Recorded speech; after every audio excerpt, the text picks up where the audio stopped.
President Biden created 15 million jobs. Government jobs. No. It's not true. The math isn't mathing. That if he can win the courts, it's checkmate, and he can do whatever he wants. Let's hop right into a CNN panel with one of the more brutal takedowns of the MAGA but Biden defenses and how they portray themselves as the party of the worker that is frankly getting old. So take a moment, like the video if you can. It helps us out a ton, and let's get right into it. If you're going to come after the Biden administration on jobs, President Biden created 15 million jobs. Government jobs. And private sector jobs, more than many presidents in modern history. With the IRA, with the infrastructure bill, including the Brent Spence Bridge in Kentucky, which Mitch McConnell signed off on and was at the groundbreaking. I think if this is a president who really wanted to empower workers, he wouldn't have just stripped 700,000 people of their collective bargaining rights. If this was a president who really wanted to empower workers, he wouldn't have cut $500 million of labor protections and labor investigations across the world. If this was a president who really cared about empowering workers, he wouldn't have tried to change a rule last time he was president that would have made it easier for managers to take from the tip pools of their servers. This is all a farce. He is spot on in both accounts. Joe Biden made historic gains for the middle class, specifically blue-collar workers, through gains in the labor movement, historic job numbers of 15 million, and specifically in bringing back manufacturing, good-paying manufacturing jobs in America, also with a clean energy focus. All things, by the way, that Trump pretended to care about, except for clean energy, of course. He put coal miners in charge of energy policy, but he demonstrably failed them in his first term. Infrastructure, job growth, all of it, instead delivering us a manufacturing recession. Notice how they also try to discredit the job growth by saying, but federal jobs, which isn't even true. But if so, 1 in 3 federal jobs are held by a veteran. So like, are you saying veterans' jobs don't matter?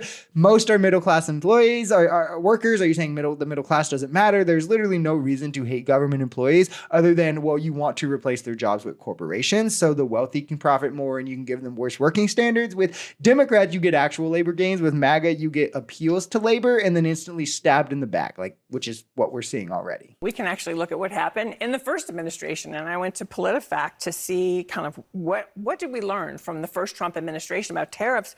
In one instance, it says, actually, comparing gains and losses, the nation and its consumers lost $7.2 billion on balance during the initial wave of tariffs. So, but this is the big lie of Donald Trump's 2020 of this cycle. Basically, they're trying to say these tariffs it's going to be a little bit of pain in the beginning, then it's going to be okay, then it's going to bring back jobs, and then it's going to give us so much money, that's how we're going to pay for the tax breaks for the wealthy while everybody else gets screwed. It's not true. The math isn't mathing. It all boils down to promises of, oh, well, the next thing we do will help you until their 4 years is up. And then, of course, it's elect us again. We need another 4 years to help you. The problem is we can see the effects from the first term. Tariffs in Trump's first term led to a manufacturing recession, to GDP loss, to job loss. Tax cuts led to a drop in business investment. That is what raises your wages, by the way. More stock buybacks, though. Money sent to overseas tax havens as well. None of what Trump is pushing brings back this boom for the middle class that he keeps on promising will happen. Instead, it just moves more wealth out of the middle class and puts it in the hands of the top 10% to be hoarded out of your reach. Look, let's take a step back and realize what he's actually doing. This is why the president has consistently demeaned the courts every chance he gets and trying to undermine judges, because he knows that's the last line of defense for him ultimately. He owns the White House. He certainly owns the Congress and the legislature. And even his own party, some of his judges that he has appointed, have come out against him from time to time.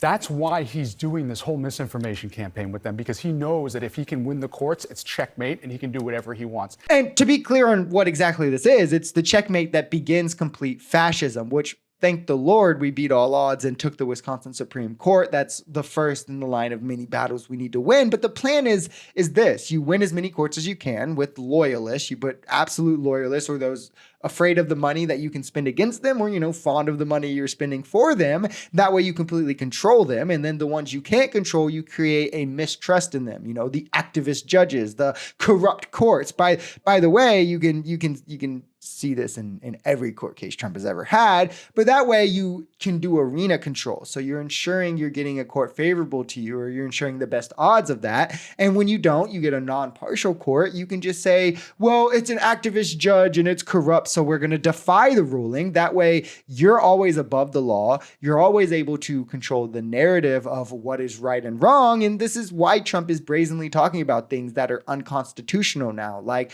defying due process, defying congressional appropriation, defying only running for 2 terms, because he feels that he has enough judicial control to get away with it and be held above the law. The problem is, in this country, we don't anoint kings.